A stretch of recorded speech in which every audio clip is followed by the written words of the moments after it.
옆 사람과 함께 인사해 보도록 하겠습니다. 당신의 외모와 상관없이 사랑합니다라고 한번 인사해 볼까요? 네. 네. 우리 한 번 더 인사하기를 원하는데요. 당신의 성격과 상관없이 사랑합니다라고 한번 인사해 봤으면 좋겠습니다.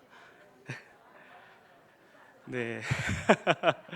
우리의 외모와 성격이 상관없이 사랑하시는 그 주님의 마음으로 서로 사랑하며 섬기며 아껴주는 성상교회 성도님들 되기를 주님의 이름으로 축복드립니다. 그 줄탁동시라는 사자성어가 있습니다. 중국 송나라 시대에 총 10건으로 만들어진 이 백암록에 담긴 교훈인데요.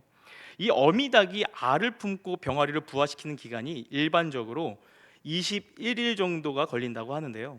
그중 어미닭이 알을 품은 지 한 18일 정도가 지나게 되면 이 알 속에서 병아리가 세상 밖으로 나오려고 반응을 보이기 시작한다고 합니다. 이때 이 어미닭 알 속에 껍질을 깨는 이 병아리의 소리를 듣고 이 밖에서 부리로 알을 깨는 것을 도와주기 시작합니다. 신기한 것은요, 이 병아리가 알을 깨우려고 하지 않으면 어미닭도 밖에서 절대로 도와주지 않는다라는 거예요. 병아리는 안에서 껍질을 쪼고 이 어미닭은 밖에서 껍질을 깨는 것, 이것이 동시에 일어나야 비로소 병아리는 세상에 나오게 되고 진정한 닭으로 성장할 수 있는 이야기가 바로 줄탁동시라는 사자성어입니다. 스스로 의지와 노력과 외부로부터 오는 도움이 더해지면 최고의 성과를 낼 수 있다는 그런 뜻을 가진 것이 바로 줄탁동시라는 거예요. 안과 밖의 균형을 이야기하는 거죠. 여러분, 저는 이 줄탁동시라는 사자성어가 우리에게 던져주는 매우 중요한 교훈이 있다고 생각합니다. 껍질 안의 세계 속에서는 결코 느낄 수 없고 알 수 없는 이 어미닭의 품에 보호와 안위가 있다는 것, 그 보호 아래서 정해진 기간이 다 채워졌음에도 불구하고 병아리가 나오려고 몸부림치지 않으면 아무 일도 일어나지 않는다라는 것입니다. 어미닭은 그 소리를 기다립니다. 세계를 깨고 돌파하고 다음 단계로 나올 이 병아리를요. 그리고 그 돌파가 시작이 되면 외부로부터 새로운 힘이 주어지게 되는 것이에요. 그리고 이 두 가지의 힘이 동시에 만나게 될 때 비로소 새로운 세계가 열리게 되어 있다는 것입니다. 여러분, 우리를 둘러싸고 있는 이 세계가 깨어지고 다음 단계로 나가기 위해서는 영적으로도 줄탁동시가 반드시 일어나야 합니다. 안에서 빠고 밖에서 쪼는 힘이 동시에 일어나야 한다는 것이죠. 다시 말해서 이 하나님의 일하심과 우리의 믿음의 행동이 만나야 하나님의 반전의 역사가 일어나는 것입니다. 그러나 우리가 믿음의 한 발을 떼지 않는다면 아무 일도 일어나지 않는다라는 거예요. 오늘 본문 속에 이 에스더와 모르드게의 삶에는 영적인 줄탁동시가 일어나고 있습니다. 그들은 기도했습니다. 그리고 그들은요, 행동했습니다. 동시에 하나님께서는 그 기도를 들으시고 하나님께서 역사하셨다라는 거예요. 에스더 강해를 시작하면서 계속해서 언급하지만 에스더서에는요, 하나님이라는 이름이 단 한 번도 언급되지 않습니다. 아하수로의 왕이라는 이름, 그 이름은요 자그마치 190번 이상이 언급되는데 이 하나님의 행동과 그분의 존재, 무대 뒤에 배후에 완전히 감춰져 있어 보이지 않습니다. 그러나 에스더가 하나님에 대한 언급이 한 번도 나오지 않지만 이 하나님이 보이지 않는 세계 속에서 어떤 방식으로 자기 백성을 인도하시는가를 에스더서를 통해서 발견할 수 있습니다. 가시적으로 보이지 않는 그 비가시적인 세계 속에서 또한 종교적인 언어를 쓰지 않는 상황 속에서도 어떻게 하나님은 그 속에서도 사람의 생각을 주관하시고 역사를 이끌어 가시는가, 에스더서를 보면 아주 잘 보여주고 있죠. 마치 오늘 우리의 상황과도 너무 비슷한 것 같아요. 하나님이 보이지 않는 것처럼 느껴질 때가 있습니다. 하나님이 안 계신 것처럼 느껴질 때가 우리들의 일상 가운데 얼마나 많습니까?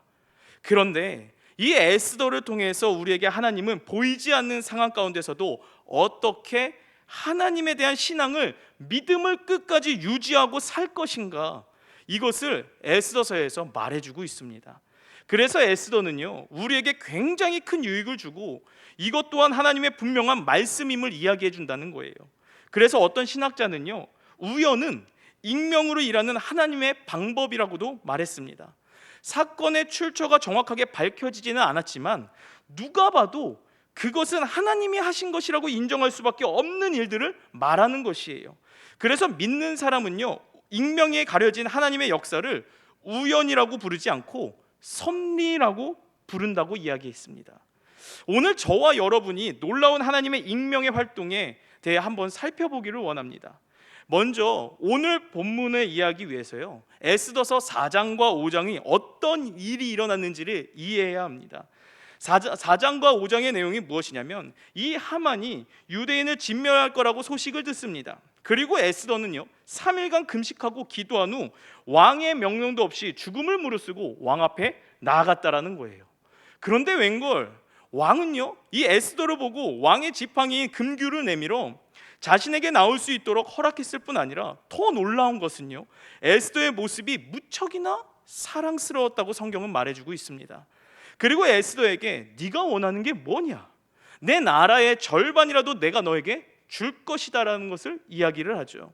그런데 에스더는요 당장이라도 이 하만의 음모를 왕에게 이야기할 수 있음에도 불구하고요 그렇게 하지 않습니다. 도리어 왕과 하만을 자신이 직접 준비한 이 잔치 자리를 초대하고 있다는 거예요. 그리고 왕과 하만은 그 잔치 자리에 참여를 하죠. 이 잔치 자리에서 술을 마시다가 이 아하수르의 왕은 에스더에게 다시 한번 소원을 묻습니다. 그 말을 들은 이 에스더 또 아무 말도 하지 않고 한 번 더 왕과 하만을 자기가 준비한 잔치 자리로 초대를 하는데요, 이번에도 에스더는 본론을 말하지 않고 있습니다. 도리어 자신을 초대한 하만은요 굉장히 기뻐했어요. 그리고 잔치가 끝날 무렵 왕궁에서 나와 집으로 가는데, 이 하만 하필이면요 자기가 싫어한 그 모르드게가 대궐문에 앉아있는 모습을 본 거예요. 진짜 정말로 화가 난 건, 여전히 모르드게는 자신을 보고 하만을 보고도 일어나지 않고 몸을 움직일 생각조차도 하지 않는다라는 점이에요. 하만은요 바사 제국의 2인자였음에도 불구하고 이 사소한 일에 감정이 흔들려 자신을 통제하지 못했습니다. 많은 사람이 그를 우러러봤고 하만은 그것을 늘 즐겨했던 사람이에요. 하만은 자신을 늘 우상숭배로 여겼습니다. 그러다 보니까 자기를 우러러보지 못한 이 한 사람, 이 모르드게가 눈에 가시였던 거예요. 하만은 화가 났지만 그 자리에서 참고 집에 돌아와 그의 아내 세레스와 친구들을 불러 자랑을 늘어놓습니다. 그런 과정에서 모르드게의 행동까지도 이야기를 하는 거예요.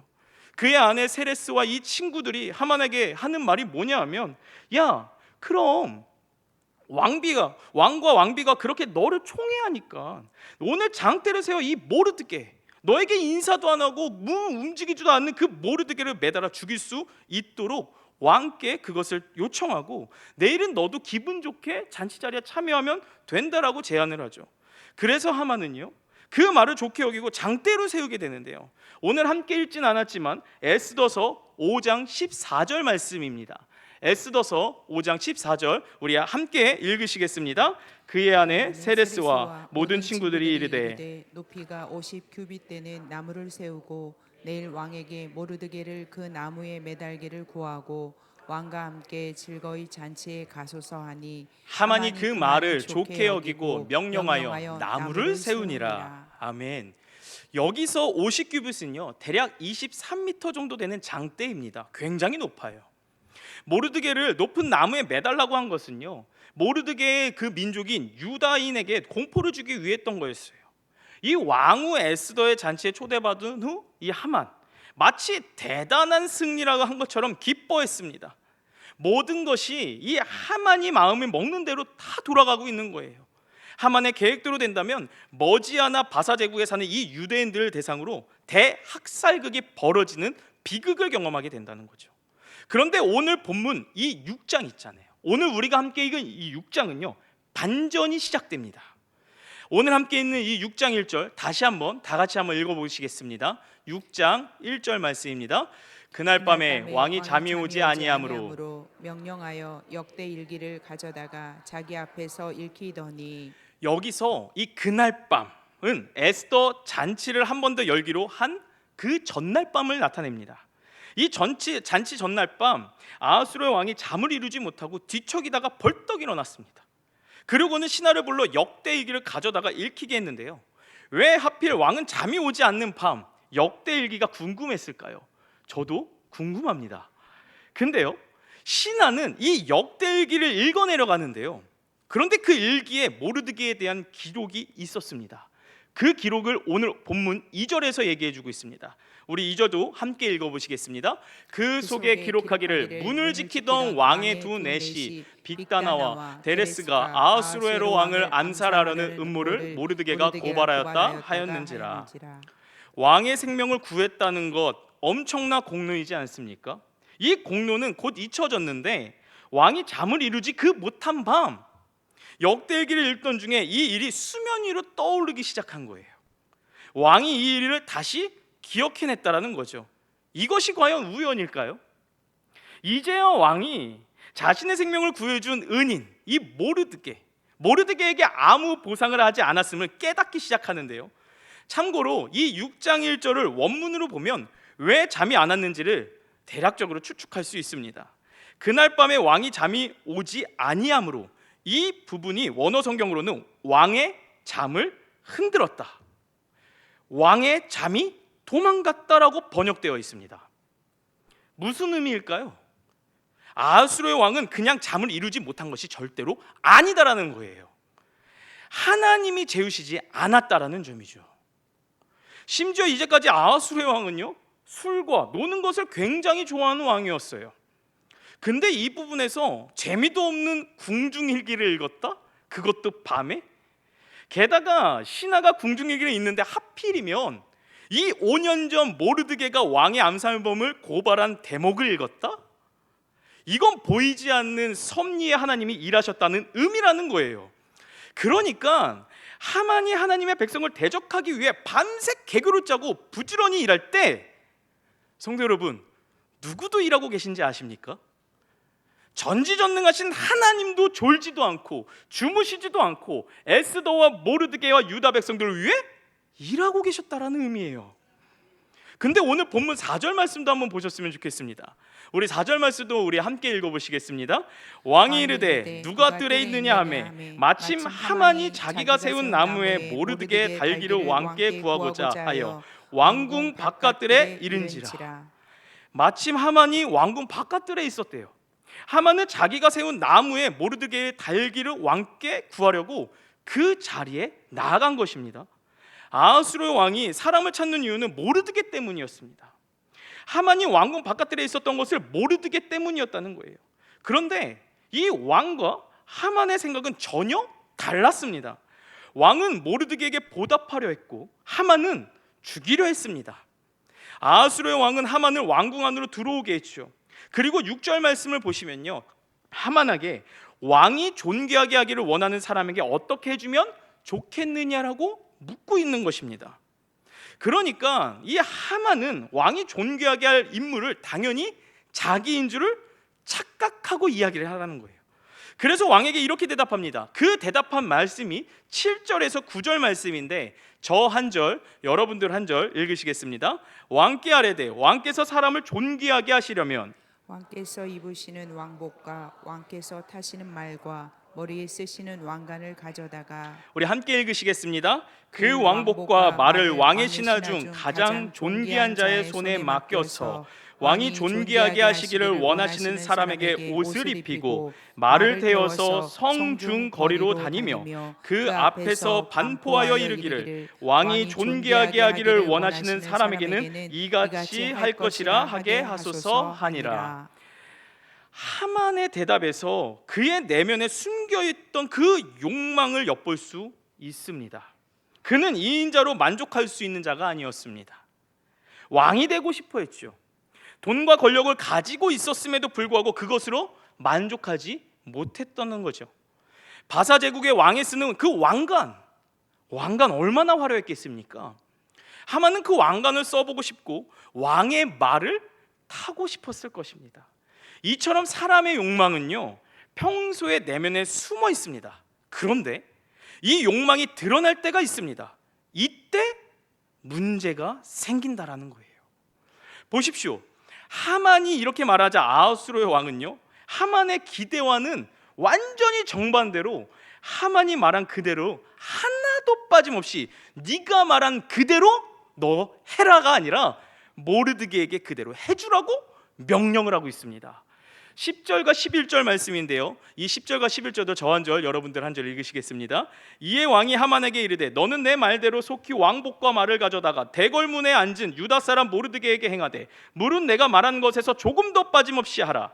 하만이 왕복과 말을 가져다가 모르드게에게 옷을 입히고 말을 태워 성중 거리로 다니며 그 앞에서 반포하되 왕이 존귀하게 하시기를 원하시는 사람에게는 이같이 이같이 할 것이라 하니라. 하니라.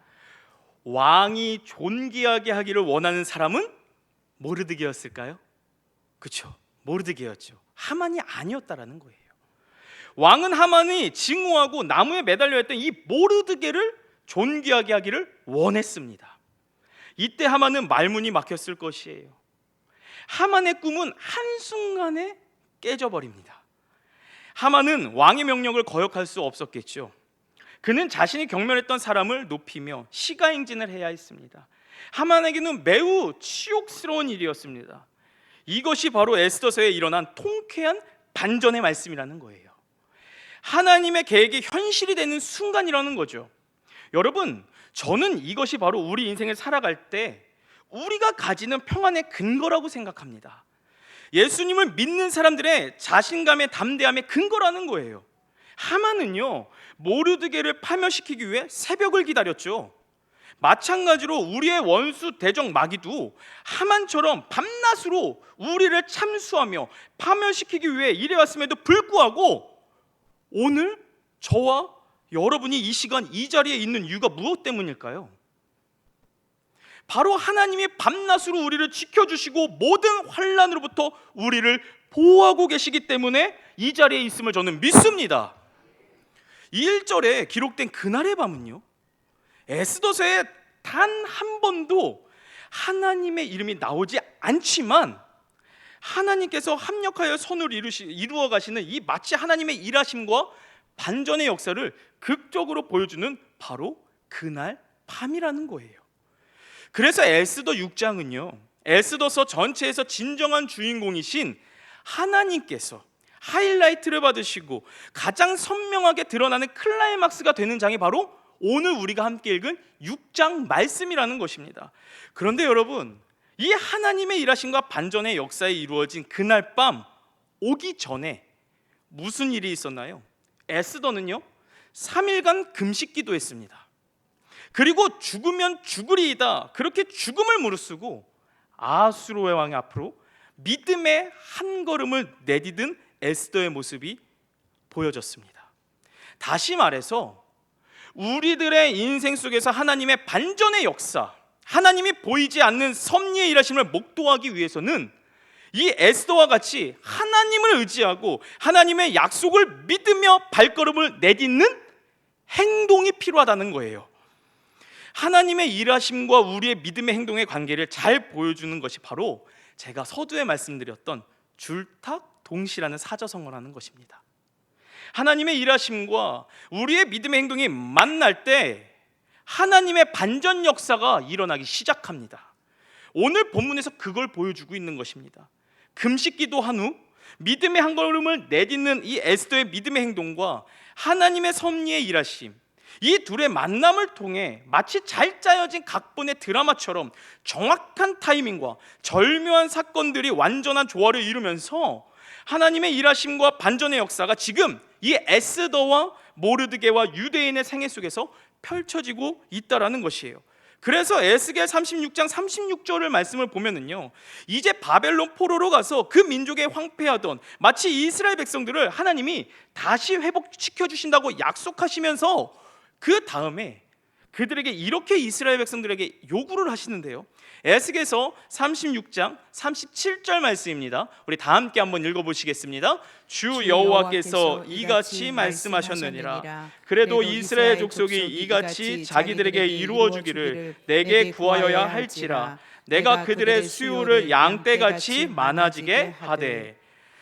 즉 하나님의 말씀을 믿고 그 말씀을 따라 이스라엘 백성이 믿음의 행동을 한 걸음 내디딜 때 하나님의 약속이 성취된다라는 말씀입니다. 히브리서 11장 6절 말씀에 기가 막힌 말씀이 있습니다. 우리 11장 6절 말씀 우리 다 같이 한 번 더 읽어보시겠습니다. 믿음이 없이는 하나님을 기쁘시게 하지 못하나니 하나님께 나아가는 자는 반드시 그가 계신 것과 또한 그가 자기를 찾는 자들에게 상 주시는 이심을 믿어야 할지니라. 아멘이십니까? 하나님께서 우리들의 삶 속에 일하심과 이 반전의 역사를 일으키시기 전 반드시요 우리로 하여금 기도하게 하시고 믿음의 발걸음을 내딛게 하시는 은혜를 먼저 주신다라는 거예요.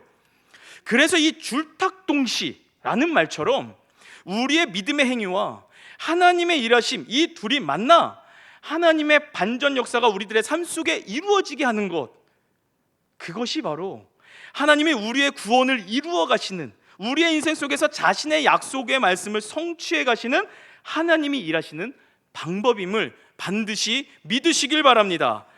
그래서 우리는요 에스더처럼 하나님을 의지해야 합니다. 에스더처럼 하나님의 약속의 말씀을 붙들고 믿음의 걸음을 내딜 수 있는 믿음의 근육이 필요하다라는 거예요. 여러분 신달자 시인이라고 아시나요 혹시? 망치라고 하는 시를 썼습니다. 그 시에 이런 내용이 있는데 한번 잘 들어보세요. 저는 잘 공감을 되지 못하겠는데 우리 어르신들은 잘 공감될 것 같습니다. 망치 하나면 내 생이 교정될 수 있었을까? 팔순 정상이 저기쯤인데 나는 지금도 망치가 필요하다. 한 번 내리치면 9분 등이 펴지고 두 번 내리치면 아직도 시퍼런 감상으로 비를 맞고 거리에 서 있는 채송화 같은 감상의 두개골을 부숴버릴 수 있는 그 망치. 집을 팔아 정신의 근육 한 근 사고 싶은 날. 이 신달자라는 시인은 팔순을 바로 앞에 두고 무슨 생각을 하고 있냐면요, 나는 그냥 이렇게 늙어서 내 인생 끝내고 싶지 않다라는 것이에요. 나한테 망치 하나만 있으면 내 인생 이렇게 사는 걸로 끝나지 않고 계속해서 78세가 되고 80세가 되고 정말 죽는 그 순간까지 이 망치 가지고 계속 내 인생을 교종하고 싶다는 의미입니다. 다시 말해서 변화되고 싶은 삶을 살고 싶다는 거예요. 나이가 들면 들수록 그냥 늙는 게 아니라 더 성숙해지고 싶다는 것입니다. 그래서 허리가 굽었다 그러면 망치로 탁 치면 허리가 펴치는, 다시 원상복귀가 되는 거예요.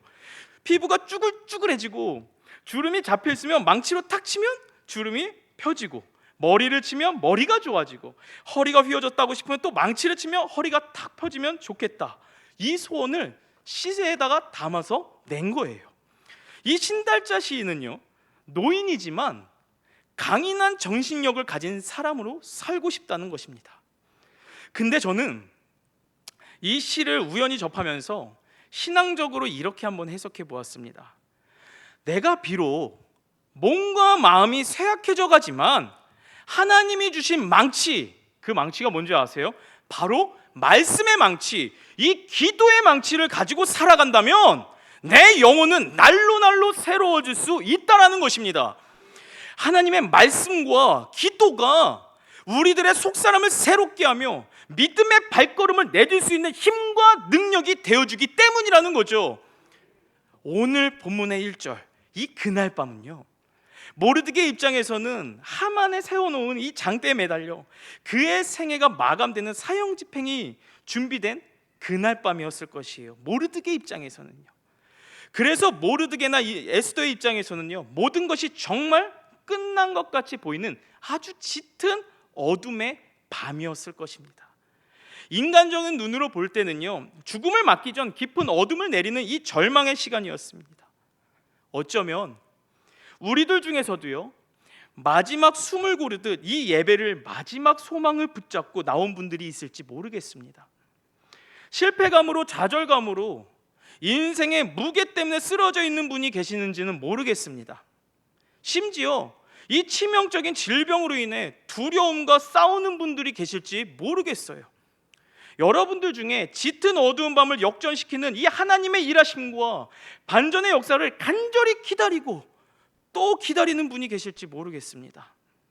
근데 이 하나님의 일하심과 반전의 역사를 위해서 여러분 편에 반드시 여러분들에게 필요한 것이 무엇이냐면 믿음의 발걸음을 한 걸음 내딛는 믿음의 근육을 키우는 것이에요. 근데 이 믿음의 근육은요 집 팔아서 살 수 있는 게 아닙니다. 돈이 많다고 해서 살 수 있는 거 결코 아니겠죠. 믿음의 근육은 오직 하나님이 주시는 선물이라는 거예요. 그렇다면 이 믿음의 선물 우리는 어떻게 받을 수 있을까요? 성경은요 참 친절하게 다 설명해 주고 있습니다. 로마서 10장 17절에 이렇게 말하고 있습니다. 우리 로마서 10장 17절 말씀 함께 읽으시겠습니다. 네, 없습니까? 제가 한번 읽어드리겠습니다. 그러므로 믿음은 들음에서 나며 들음은 그리스도의 말씀으로 말미암느니라 라고 이야기하고 있습니다. 믿음은 들음에서 난다고 성경은 말하죠. 그럼 무엇을 듣냐? 그리스도의 말씀이라는 것이에요. 지금 이 예배수 가운데 선포되는 하나님 말씀을 들을 때 하나님께서는요 우리에게 이미 믿음의 근육을, 은혜를 거저주고 계시고 있는 상황이라는 거죠. 그래서 우리는 하나님의 말씀을 읽는 것도 중요하지만 말씀을 듣는 것 또한 굉장히 중요합니다. 말씀을 듣고 묵상하고 그리고 약속의 말씀을 의지하여 기도할 때 우리에게 믿음의 근육이 생기고 있음을 반드시 믿으시길 바랍니다. 믿음의 근육이 생기면요 일상 속에서 하나님의 손길을 의식하며 살아가게 됩니다. 아무 일도 일어나지 않는 것 같아도요 하나님이 나와 함께 하시구나, 아무 일도 일어나지 않는 것 같아도 하나님이 나와 동행하심을 경험할 수 있다라는 것입니다. 심지어 믿음의 근육이 있는 자들은 믿음의 눈으로 이 땅을 살아갑니다. 그래서 어떠한 문제 앞에 초조하거나 두려워하지 않습니다. 오늘 본문의 하만의 상황에 따라 하만은요 흥분하여 날뛰었지만 모르드게는 매우 차분하지 않습니까? 모르드게는 쉽게 흥분하지 않고 있습니다. 하만은 유다인을 위협했지만 모르드게는 결코 두려워하지 않습니다. 그럴 수 있었던 이유가 무엇이었을까요? 그는 하나님이 모든 것을 할 수 있는 분임을 믿었기 때문에 가능했다라는 것이에요. 이것이 바로 믿음의 근육을 가지고 있는 자의 여유이며 모습이라는 것이죠. 사랑하는 성도 여러분, 바라기는 하나님의 말씀을 듣는 것, 읽는 것, 묵상하는 것, 그리고 약속의 말씀을 붙들고 기도하는 것을 삶의 중심으로 삼으시길 바랍니다. 믿음은 들음에서 나며 들으면 그리스도 말씀으로 말미암느니라. 오늘 이 자리에도 말씀을 들음으로 우리들의 믿음이 견고해져서 매 사건 속에서 하나님의 개입하심과 우리들을 지키시고 보호하시는 은혜를 경험하시기를 주님의 이름으로 축복드립니다. 이제 상황이 자신의 뜻대로 정반대로 돌아가니까 하만은 당황하기 시작합니다. 심지어 하만 편에 있었던 아내와 친구들마저 하만의 패배를 선언하고 있는데요, 우리가 함께 읽은 12절에서 14절 말씀인데 저 한 절, 여러분들 한 절 읽으시겠습니다. 모르드게는 다시 대궐문으로 돌아오고 하만은 번뇌하여 머리를 싸고 급히 집으로 돌아가서 자기가 당한 모든 일을 그의 아내 세레스와 모든 친구에게 말하며 그중 지혜로운 자와 그의 아내 세레스가 이르되 모르드게가 과연 유다 사람의 후손이면 당신이 그 앞에서 굴욕을 당하기 시작하였으니 능히 그를 이기지 못하고 분명히 그 앞에 엎드러지리이다. 우리 함께 읽으시겠습니다. 아직 말이 그치지 아니하여서 왕의 내시들이 이르러 하만을 데리고 에스더가 베푼 잔치에 빨리 나아가니라. 아멘. 대안을 마련할 수 없도록 하나님이 모든 일을 신속하게 진행하고 계십니다. 그러니까 잠언 26장 27절 말씀을 보시면요, 함정을 파는 자는 그것에 빠질 것이요 돌을 굴리는 자는 도리어 그것에 치이니라.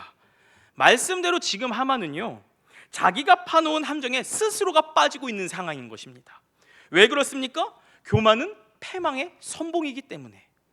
누구를 해하려고 하면은요 반드시 그 사람이 해함을 받게 되기 때문에 그렇습니다. 여러분, 사람이 굉장히 머리가 좋아 보이죠.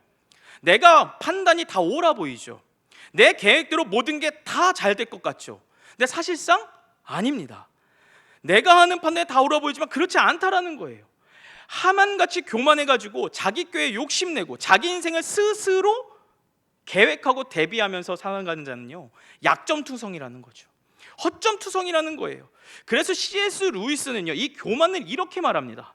교만은 모든 악을 이끌 뿐 아니라 악의 본질이요 최고의 악이다 라고 교만을 그렇게 정의 내렸습니다. 오늘 하만을 보시길 바랍니다. 끝없이 높아지기를 원했습니다. 그의 욕망은 멈추지 않았습니다. 그런 하만을요, 하나님께서 완벽하게 꺾어버리십니다.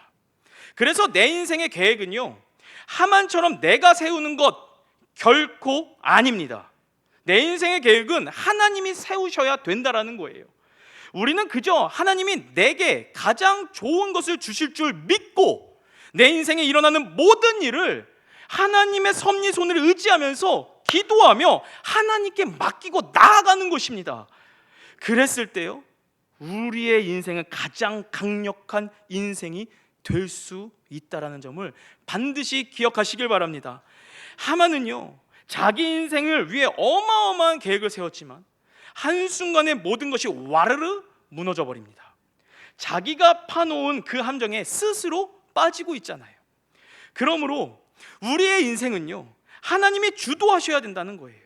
하나님이 주도하시는 인생이 되어야 최고의 안전한 삶을 살 수 있음을 믿으시길 바랍니다. 그러므로 사랑하는 성도 여러분, 다시 한번 여러분들의 삶을 하나님께 맡기시길 바랍니다. 모든 것을 맡긴다라는 의미는 우리 인생의 문제도 하나님께 맡기라는 의미입니다. 그래야 승리하는 삶을 살아갈 수 있음을 반드시 기억하시길 바랍니다. 말씀을 맺겠습니다. 하나님의 섭리를 따라 산다는 것 무엇일까요? 아무것도 하지 않고 기다리는 것일까요? 그렇지 않습니다. 매일 말씀을 따라 하나님의 주권을 의지하고 믿음의 발걸음을 내디디며 사는 것, 이것이 바로 하나님의 섭리를 따르는 삶입니다. 그때 하나님은 우리의 삶의 방향을 바꿔놓으실 거라고 저는 믿습니다. 그 이유는 하나님이 우리를 대신해서 싸우시기 때문에, 하나님은 하나님의 백성을 손을 들어주십니다. 그러므로 하나님이 우리에게 주신 이 약속의 말씀을 붙들고 믿음으로 매일같이 한 걸음 한 걸음 내디디면서 이 하나님의 일하심과 반전의 역사를 삶 속에서 마음껏 맛보시고 누리시는 저와 여러분들 되시기를 주님의 이름으로 축복드립니다.